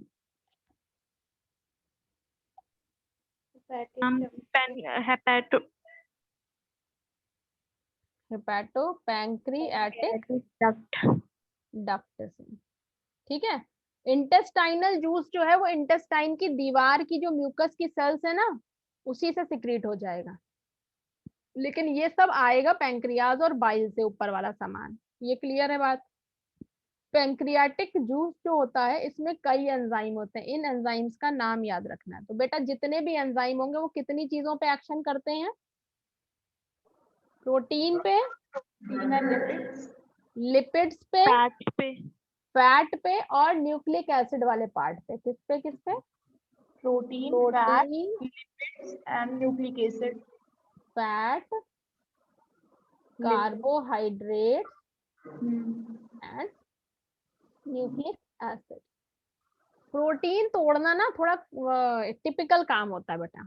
बहुत सारे टाइप के प्रोटीन के एंजाइम है जो स्पेसिफिक अमीनो एसिड के बगल से तोड़ेंगे चेन को। अब भाई बहुत बड़ी बड़ी चेन के छोटे छोटे टुकड़े हो गए, लेकिन इसको भी हमको आखिरी में किस में तोड़ना है? पूरे प्रोटीन को छोटे छोटे अमीनो एसिड में तोड़ देना है। किस में तोड़ देना है?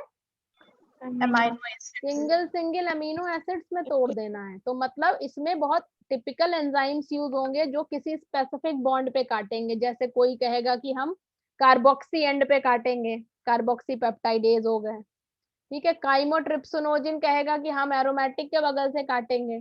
तो हर एक प्रोटीन के एंजाइम की अपनी अलग साइट होगी, जैसे कि रेस्ट्रिक्शन एंडोन्यूक्लियस के लिए होती थी वैसी ही। तो तुम लोग ऐसे प्रोटीन अगर लिखते हो तो इसके नीचे इसके एंजाइम्स लिख लो। क्या क्या नाम है? अच्छा मैम, ट्रिप्सिनोजिन। ब्रेकडाउन होने वाला है ना? हाँ, स्मॉल इंटेस्टाइन में इन सब का ब्रेकडाउन होगा ना? ब्रेकडाउन नहीं होगा, अब ये जाके तोड़ेंगे, ये जाके ब्रेकडाउन करेंगे। काइमोट्रिप्सिनोजिन और प्रोकार्बोक्सी पेप्टाइडेज, ये तीनों क्या है बेटा? कहाँ पे है ये सब एंजाइम्स जो हम लिखने जा रहे हैं? स्मॉल इंटेस्टाइन में। ये है पैंक्रियाटिक जूस के। किसके एंजाइम्स हैं ये? Pancreatic. पैंक्रियाज से बन के आए हैं, एक्टिनी से बन के आए हैं। कार्बोहाइड्रेट के लिए एक ही एंजाइम होता है, बड़ा एंजाइम जो तोड़ेगा, पहला एमाइलेज। न्यूक्लिक एसिड के लिए है न्यूक्लिएसेस। अब हम सबसे पहले किस पे ध्यान देंगे? अपने प्रोटीन पे। ये जो तीनों एंजाइम है बेटा, प्रोटीन का कोई भी एंजाइम एक्टिव फॉर्म में नहीं होता। अभी पेप्सिनोजिन देखा था ना, वो खुद कैसा था? इनएक्टिव था। तो ट्रिप्सिनोजिन, काइमोट्रिप्सिनोजिन, प्रोकार्बोक्सी पेप्टाइडेज, इसमें प्रो लग गया, बाकी में जेन लगा, तो ये सब भी बेटा इनएक्टिव है। क्या है ये? इनएक्टिव। इन सब में सबसे पहले एक्टिवेट होता है अपना ट्रिप्सिनोजिन। ठीक है। ट्रिप्सिनोजिन को एक्टिवेट कौन करेगा? Enterokinase. जो कि इंटेस्टाइन की वॉल सिक्रीट करती है।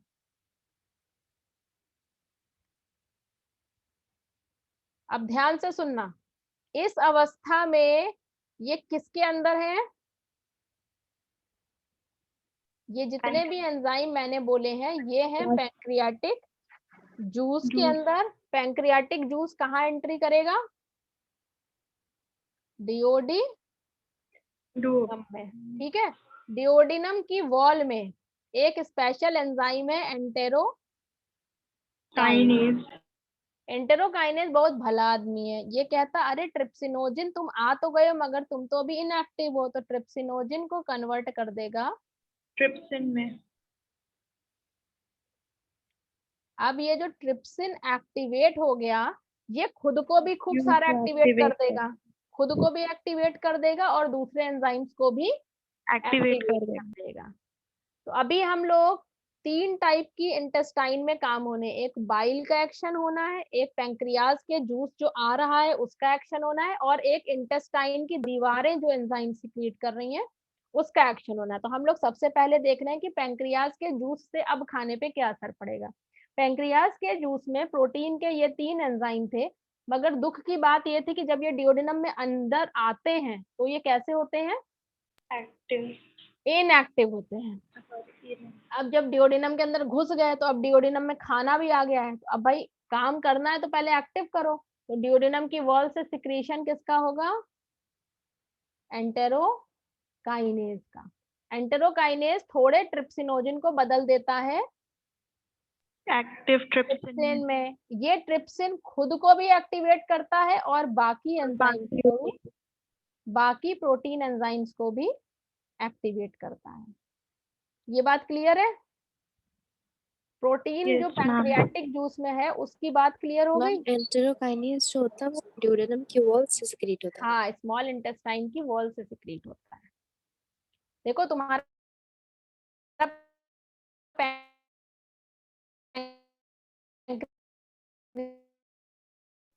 आपकी प्याज आवाज की डक्ट और लिवर कहाँ खुलता है? आपकी वॉइस डिओडिनम में ही तो खुलता है। अब देखो आई? के आ रही थी मैम। हाँ अब आ रही। तो डिओडिनम में जब घुसता है तो अभी एंजाइम पैंक्रियाज में कैसा निकला था, इनएक्टिव। यहाँ पे कौन सा एंजाइम बैठा हुआ है, एंटेरोकाइनेज। वो कहेगा अरे इनएक्टिव एंजाइम क्यों आए हो, चलो जल्दी से एक्टिव हो, तभी तो काम करोगे, खाना ऊपर से आ रहा है। अब ये जल्दी से एक्टिव करेगा ट्रिप्सिनोजिन को। ट्रिप्सिनोजिन एक बार एक्टिव हो गया तो वो क्या करेगा, अपने आप को भी एक्टिव करेगा और बाकी जो 2 आए हैं ना, प्रोकार्बोक्सीपेप्टाइडेज और काइमोट्रिप्सिनोजिन, इनको भी एक्टिव कर देगा। ठीक है, तो ये हुआ पहला पार्ट, पैंक्रियाटिक जूस के प्रोटीन वाले का पार्ट हुआ। अब दूसरी चीज यहाँ पे मिलती है एमाइलेज। क्या मिलता है? एमाइलेज। अब ये बताओ, ऊपर कर दीजिए, वो डायग्राम का स्क्रीनशॉट ले लो।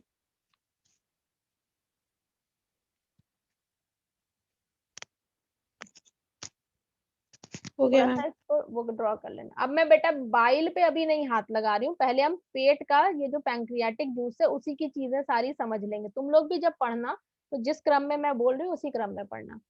तो बेटा प्रोटीन में अभी पेट में सबसे पहले प्रोटीन का डाइजेशन हुआ था, तो पेट में क्या हुआ था, प्रोटीन कन्वर्ट हो गया था पेप्टोन्स और प्रोटियोजेस में। याद है एंजाइम कौन था, पेप्सिन। ठीक है, इस फॉर्म में पेट में आया, पेट से कहाँ आ गया अब ये, इंटेस्टाइन में। अब इंटेस्टाइन में कौन कौन से एक्टिव एंजाइम मिले, ट्रिप्सिन मिला, काइमोट्रिप्सिन मिला और कार्बोक्सी पेप्टाइडेज मिला।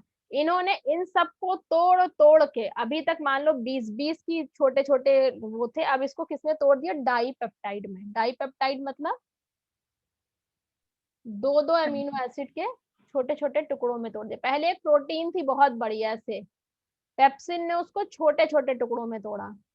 ठीक है, और इन तीनों ने मिलकर उसको किसमें तोड़ दिया, सिर्फ 2 अमीनो एसिड के टुकड़ों में।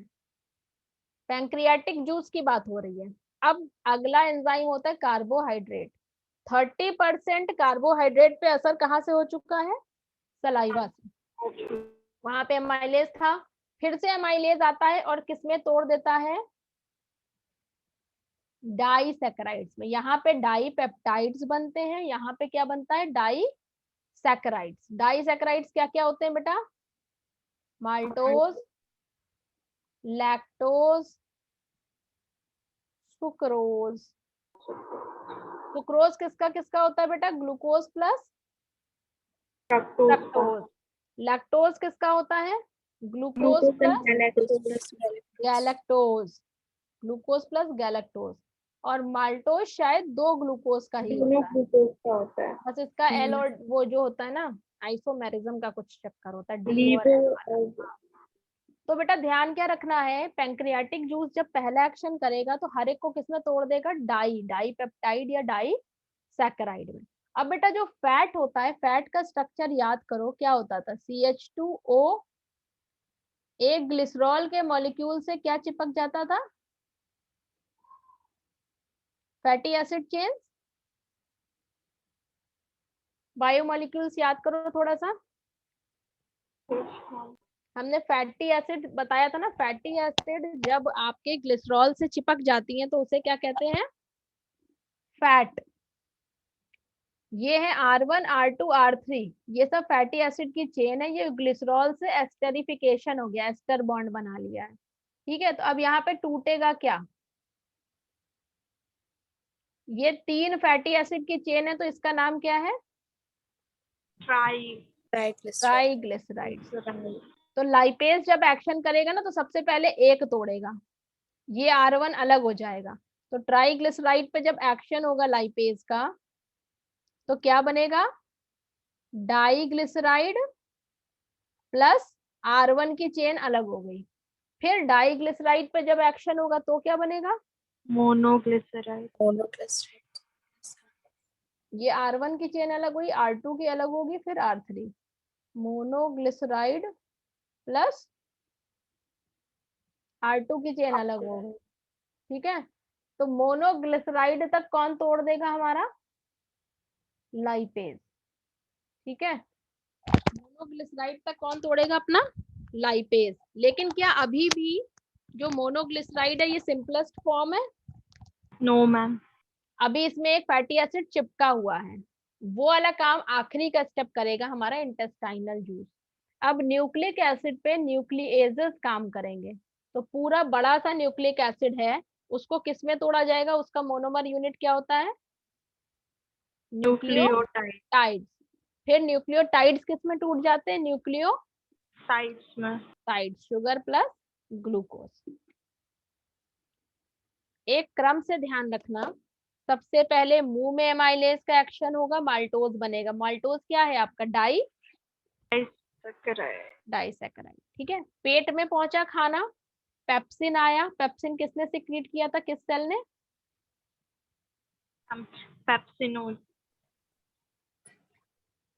Pepsicola, peptic cells and chief cells ने। ठीक है, उन्होंने पेप्टिक सेल और चीफ सेल ने पेप्सिन पेप्सिनोजन सिक्रीट करते हैं, जो बाद में किस में बदल जाता है? HCl की प्रेजेंस में पेप्सिन में बदल जाता है। पेप्सिन क्या करता है? प्रोटीन का बड़ा सा धागा होता है, उसको छोटे छोटे पेप्टोन्स या प्रोटीओजेस में। अब आए हम इंटेस्टाइन में। इंटेस्टाइन में कौन सी 3 चीजें, कौन से 3 शरबत आएंगे? एक शरबत नंबर 1 आएगा बाइल। ठीक, एक पैंक्रियाज क्या लेके आ रहा है? अपना शरबत, पैंक्रियाटिक शरबत। और एक इंटेस्टाइन खुद अपना सिक्रीट करेगा, इंटेस्टाइनल शरबत। ठीक है, सबसे पहले हम पैंक्रियाटिक शरबत की बात करते हैं। तो देखो 4 मेन चीजें हैं खाने में: carbohydrate, lipid, carbohydrate, fat, protein और न्यूक्लिक एसिड। तो सारे एंजाइम इन्हीं से रिलेटेड होने हैं। तो पैंक्रियाटिक जूस में प्रोटीन के लिए 3 प्रकार के इनएक्टिव एंजाइम्स होते हैं, जिनका नाम है ट्रिप्सिनोजन, प्रोकार्बोक्सीपेप्टाइडेज और साइमोट्रिप्सिनोजन। ठीक है, तो पैंक्रियाटिक जूस एंटर किया डिओडिनम में, किस दरवाजे से?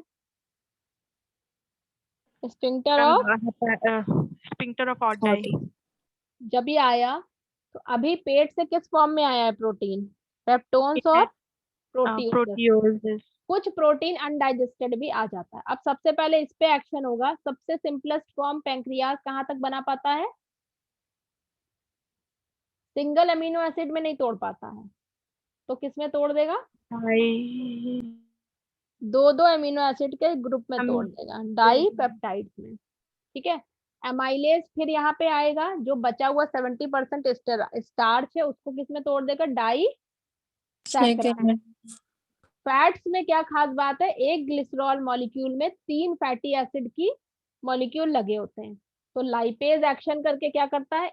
एक हटा दिया, डाइग्लिसराइड बन गया। 2 हटा दिया, मोनोग्लिसराइड तक तोड़ देगा। पैंक्रियाटिक जूस की इतनी पावर नहीं है कि वो सिंपलेस्ट फॉर्म में तोड़ दे। अभी वो थोड़ा सा बचा के रखेगा, किसके काम के लिए? इंटेस्टाइनल के लिए। न्यूक्लिक एसिड टूट जाएंगे न्यूक्लियोटाइड्स और न्यूक्लियोसाइड्स में। ठीक है, अब यही डिओडिनम से आगे बढ़ के इंटेस्टाइन के मेन पार्ट में पहुंचेगा। और फाइनली एब्जॉर्बेबल फॉर्म में टूटेगा। अगर तुमको उधर का क्रम याद है तो तुम्हें इसमें कुछ भी दिमाग नहीं लगाना। वहां पे कहाँ तक टूट पाया था? डाइपेप्टाइड्स तक टूटा था। यस। प्रोटीन कहाँ तक टूट पाई थी? डाइपेप्टाइड्स मतलब क्या होता है? 2 अमीनो एसिड के ग्रुप तक टूट गई थी। डाइपेप्टाइड्स है, एक्शन कौन करेगा? डाइपेप्टाइडेजेस, और इन दोनों को भी अलग अलग कर देगी सिंगल अमीनो एसिड के फॉर्म में। ठीक है, 3 डाइसैकेराइड अभी हमने तुमको बताए थे, माल्टोज, लैक्टोज और सुक्रोज। इन पे जो जो एंजाइम एक्शन करेंगे उनके नाम क्या हो जाएंगे? एज लग जाएगा। Ase sucrase. अब जिससे बना है माल्टोज वो उस 2 में टूट गया, लैक्टोज ग्लूकोज गैलेक्टोज में टूट गया, सुक्रोज ग्लूकोज और ग्लूकोज ये फ्रक्टोज। सब एब्जॉर्बेबल फॉर्म है बेटा। न्यूक्लियोटाइड्स यहाँ पे क्या होगा? सबसे पहले न्यूक्लियोटाइडेजेस काम करेगा, वो इसको किसमें तोड़ेगा? साइड्स में। साइड्स। न्यूक्लियोसाइड्स में क्या क्या होता है? शुगर और बेस। शुगर और बेस। अब न्यूक्लियोसाइड्स है तो इस पे कौन एक्शन करेगा? न्यूक्लियोसाइड, वो शुगर और बेस को भी कन्वर्ट अलग कर देगा। शुगर बेस प्लस फॉस्फेट, ये है न्यूक्लियोटाइड। पहले न्यूक्लियोटाइडेजेस एक्शन करेंगे, यहाँ से काट देंगे। न्यूक्लियोसाइडेजेस एक्शन करेंगे, यहाँ से काट देंगे। तो साइडेजेस यहाँ से काटेंगे और टाइडेजेस यहाँ से काटेंगे। अभी तुमने ग्लिसराइड वहां कैसे देखे थे? एक रिमूव होके डाइग्लिसराइड बनाता था और 2 रिमूव होके और फिर 2 मोनो। आखिरी में क्या चाहिए हमको? सारी फैटी एसिड्स अलग हो जाए और ग्लिसरॉल का मॉलिक्यूल अलग हो जाए। तो वो एक्शन कौन करता है? लाइपेजेस। तो अगर कहा जाए कि ग्लिसरॉल के फॉर्म में फैट कहाँ पे अलग होता है, तो किस किस शरबत की वजह से अलग हुआ? इंटेस्टाइनल की पैंक्रियाटिक? ये सब किसके एक्शन हम बता रहे हैं? इंटेस्टाइनल। हाँ, तो इंटेस्टाइनल जूस आखिरी में होता है, क्योंकि डिओडिनम में शुरू में कौन सा जूस आ जाता है? जैसे ही स्मॉल इंटेस्टाइन शुरू होती है, पैंक्रियाटिक जूस एंटर कर जाता है, वो वहां तक तोड़ पाता है डाइपेप्टाइड, डाइसैकेराइड्स, न्यूक्लियोटाइडेजेस तक। आगे का एक्शन कौन करता है? इंटेस्टाइनल जूस फाइनली एब्जॉर्ब होने लायक फॉर्म में तोड़ देता है। ये बताओ, ये समझ में आया कि नहीं आया? एक क्रम में बस दिमाग में रखो कि कहाँ पे कहाँ तक टूटा है।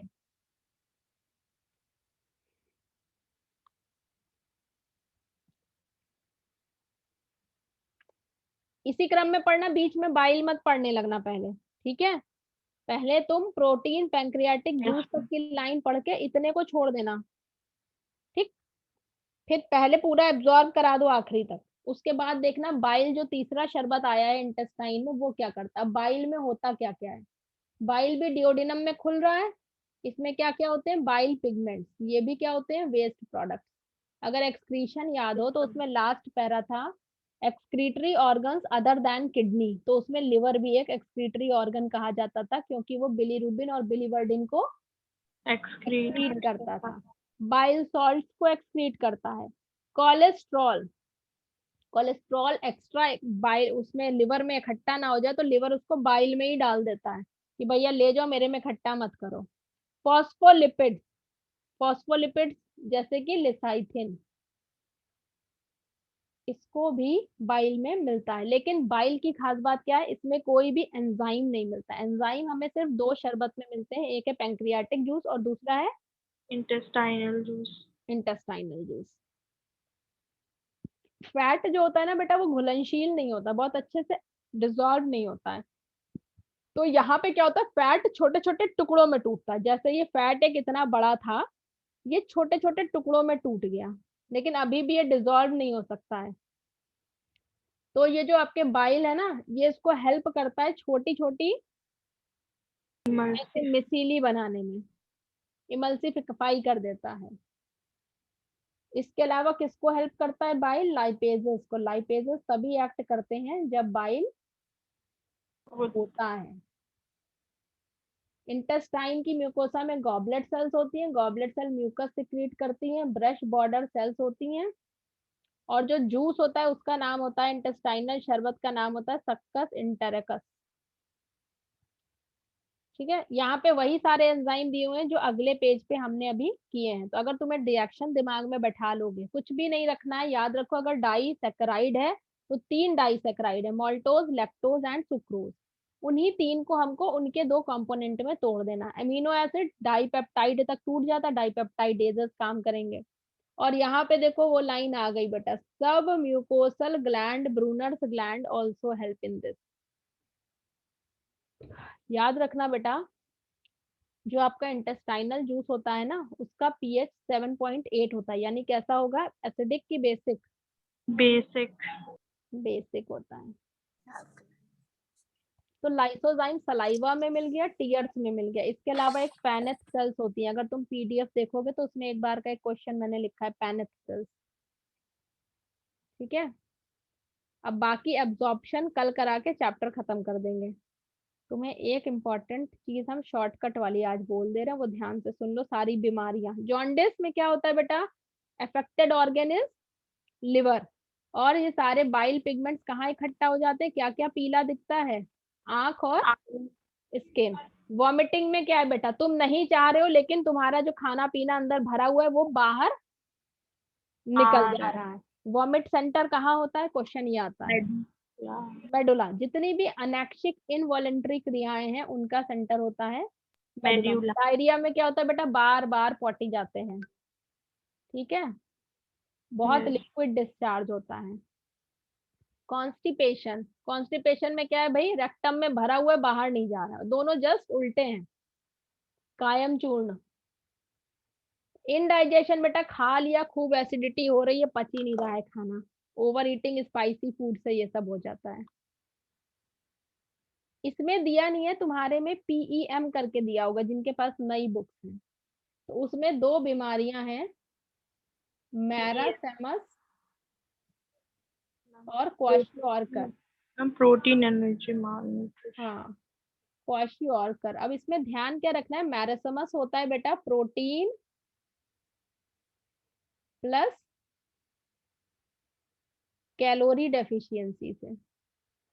कैलोरी का मतलब क्या हुआ बेटा, एनर्जी, कार्बोहाइड्रेट भी कम ले रहा है बच्चा और प्रोटीन भी कम ले रहा है। क्वाशियोर्कर सिर्फ प्रोटीन डेफिशिएंसी से होता है। इसमें से कौन सा 5 साल के छोटे बच्चे को होता है, जरा पढ़ के देखो। 5 साल से कम वाले को शायद मैरासमस होता है, देखो जरा।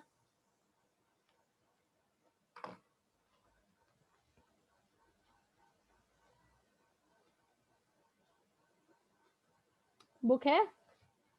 Yes ma'am.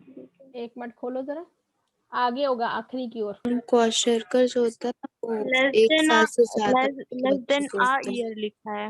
एक साल से, मतलब एक लेस साल देन अ ईयर है ना, क्वाशरकर जो होता है ना वो ज्यादा में। वाली। More than a year. तो बेटा अगर 1 साल से बड़ा बच्चा है और उसको प्रोटीन ठीक से नहीं मिल रहा है तो उसके मसल्स ये सब अच्छे से नहीं बनेंगे, तो हाथ पैर टेढ़े मेढ़े अजीब सा स्ट्रक्चर हो जाता है। तो याद रखना, सिर्फ प्रोटीन की है, कम चीज वाली जो है वो है क्वाशियोर्कर। सिर्फ एक चीज की कमी हुई प्रोटीन की, तब क्वाशियोर्कर है। मैरासमस में क्या है, प्रोटीन भी कम हो गया और कैलोरी भी कम हो गई।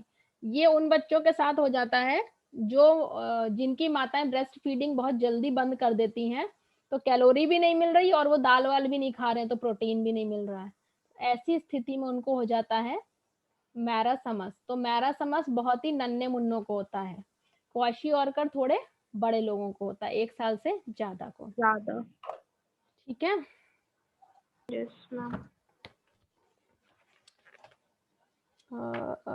अब तो तुम लोग का एग्जाम खिसक गया बच्चों। कहाँ मैम? नीट का खिसक जाएगा अब तो। नहीं घिसकेगा मैम, खिसक जाएगा। नहीं घिसकेगा। देखो, जब भी आपके 12th का खत्म होगा उसके बाद एटलीस्ट 20 से 25 दिन का गैप दिया जाता है। हाँ मैम वो तो है। वो तो है ना, तो अभी तो 12th की डेट ही, जो CBSE बोर्ड वालों की परीक्षाएं होंगी नहीं, 10th की नहीं होंगी बेटा। 10th को तो पास कर दिया मैम, 12th की अगस्त में है ना, 12th की 1 होंगी, अगस्त, अभी टाइम 12th है की ना। परीक्षाएं होंगी। तो होंगी। हाँ मैम, आईसीएससी बोर्ड का क्या है? नहीं sir. आईसीएससी बोर्ड ने अभी कुछ नहीं बोला है, अभी शांत है। लेकिन सीबीएसई को ही फॉलो करेगा भाई। मान के चलो कि अब अगस्त एंड में होगा, तुम्हें 30 दिन एटलीस्ट मिल जाएंगे। मिल गए। चलो जी बताओ, जाइलम क्या क्या ट्रांसलोकेट करता है? ध्यान से सुनना, सिर्फ पानी, सिर्फ मिनरल पानी करता है? पानी करता है, मिनरल करता है, सॉल्ट करता है, ऑर्गेनिक नाइट्रोजन और हार्मोन्स भी करता है। समझे? ऑर्गेनिक नाइट्रोजन और हार्मोन्स भी करता है। याद रखना, मोटा मोटा पानी नहीं बोलना है, नाइट्रोजन को ऑर्गेनिक फॉर्म में भी ट्रांसपोर्ट करता है थोड़े अमाउंट में। शुगर फ्लोएम में किस डायरेक्शन में मूव करते हैं? Unidirectional, multidirectional, bidirectional? Phloem किस दिशा में दौड़ाएगा? सिर्फ एक दिशा में? अगर पत्ती में बना तो अपने ऊपर वाली को देगा? बाई डायरेक्शनल, दोनों में बाई देगा। डायरेक्शनल, बिल्कुल सही बेटा। एक्टिव ट्रांसपोर्ट का कैरेक्टरिस्टिक कौन सा नहीं है? एक्टिव ट्रांसपोर्ट कब होता है? किस से किसकी ओर होता है? लोअर से लोअर कॉन्सेंट्रेशन से हायर कॉन्सेंट्रेशन की ओर होता है। इसको कार की जरूरत पड़ती है? यस प्रोटीन की जरूरत पड़ती है ना, प्रोटीन ही तो लेके इधर उधर करता है। यस मिस तो कार की जरूरत तो पड़ती है, तो क्या ये स्पेसिफिक होगा? नखड़ा करेगा? यस मिस क्या ये इनिबिटर से वो होगा अफेक्टेड? प्रोटीन अगर कार खराब कर दिया किसी ने तो कैसे इधर उधर करेगा?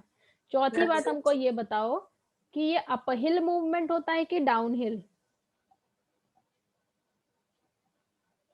अपहिल हाँ, अपहिल हमेशा स्केल ऐसे बनती है 0 1 2 3 4। अपहिल का मतलब है 1 से 4 की ओर, और कम कंसंट्रेशन से ज्यादा कंसंट्रेशन की ओर मूव करता है, तो ये क्या होता है? Uphill transport. अ से अपहिल, आ से एटीपी, याद रखो, अ से अपहिल, अ से एटीपी। तो अब बताना, कॉन्सेंट्रेशन ग्रेडियंट की विपरीत दिशा में जाता है?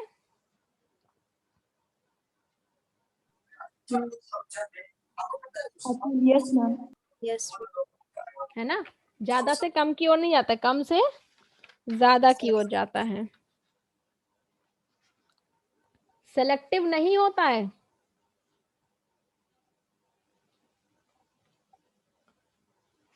नखरा नहीं करेगा? करता है करता है। सेलेक्टिव होता है। नॉन सिलेक्टिव कौन होता है? सिंपल डिफ्यूजन, कोई भी आओ जाओ से कोई मतलब नहीं है। मेम्ब्रेन में होते हैं पॉइंट, तो कहेंगे मेम्ब्रेन के आर पार जाता है इसमें। रिक्वायर्स एटीपी, बात सही है। अगर किसी सेल को हाइपोटोनिक सॉल्यूशन में डाल दिया जाए तो क्या होगा? हाइपोटोनिक मतलब मैम सेल से वाटर निकल जाएगा। हाइपोटोनिक है मतलब बाहर पानी ज्यादा है, सॉल्यूट कम है। पानी ज्यादा है, सेल में पानी चला जाएगा। हाँ सेल में जाएगा। Water will flow inside the cell. Turgid cell will become turgid. Stomata की जो मूवमेंट होती है खुलने बंद होने की, उस पे किस चीज का असर नहीं होता है? टेम्परेचर का होगा? टेम्परेचर का इफेक्ट होगा? Yes ma'am. लाइट का?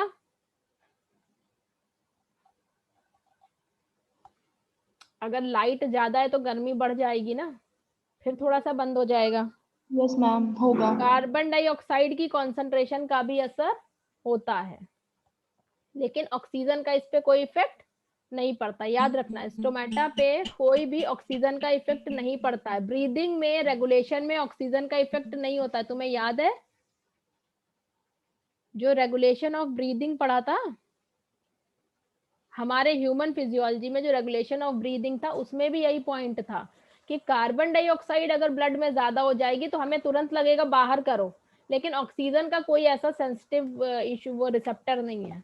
तो ऐसे ही याद रखो, स्टोमेटा में भी कोई ऑक्सीजन का इफेक्ट नहीं पड़ता है। The water potential of pure water is 0. Which of the following facilitates, मतलब हेल्प करते हैं, opening of stomatal aperture. Stomata का एपर्चर कब खुलेगा? जब गार्ड सेल फ्लैसिड होंगे। अगर गार्ड सेल फ्लैसिड होंगे तो खुलेगा, तो मतलब ये गलत है। रेडियल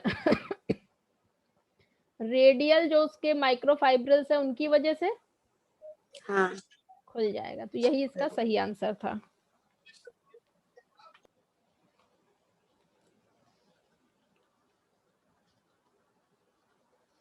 ये कहते हैं कि किसी स्टेम को काट दो तो उसमें से कुछ बूंदे बूंदे निकल के आती हैं, वो कैसी होंगी? फ्लोएम का सैप, जाइलम का सैप कैसा होता है? तो याद रखना एल्कलाइन होता है। रूट प्रेशर किसकी वजह से होता है?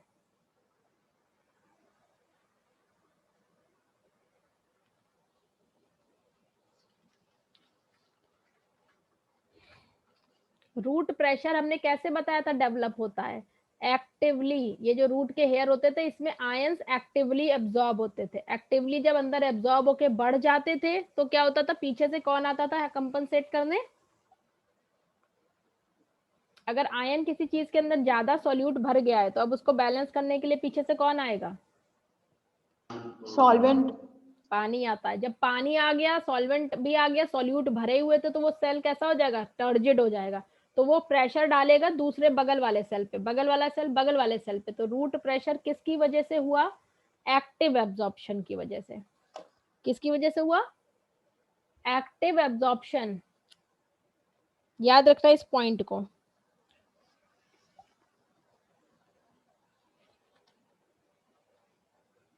एक गर्डलिंग एक्सपेरिमेंट था, अगर तुमको याद हो तो।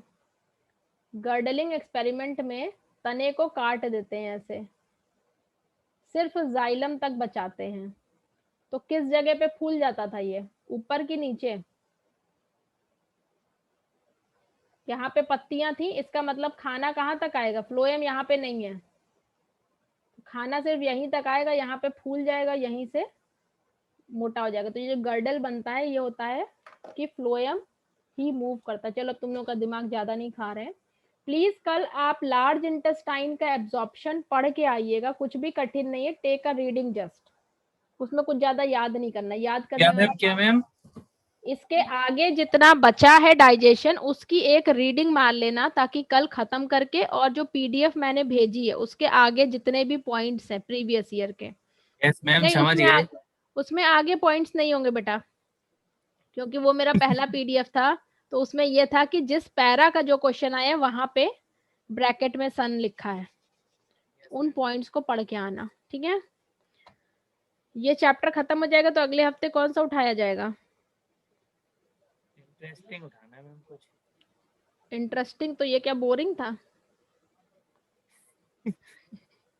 तुम लोग ना ये मान के चलो बेटा, जब तुम उसको ही उसी चैप्टर को 3-4 बार और रिवाइज कर लोगे तो वो तुमको इंटरेस्टिंग लगने लगेगा। जब आंसर मुझे करने लगोगे तो लगेगा हाँ इंटरेस्टिंग है, वरना लगेगा सर के ऊपर से जा रहा है। लेकिन हाँ, क्या बोल रहे हो?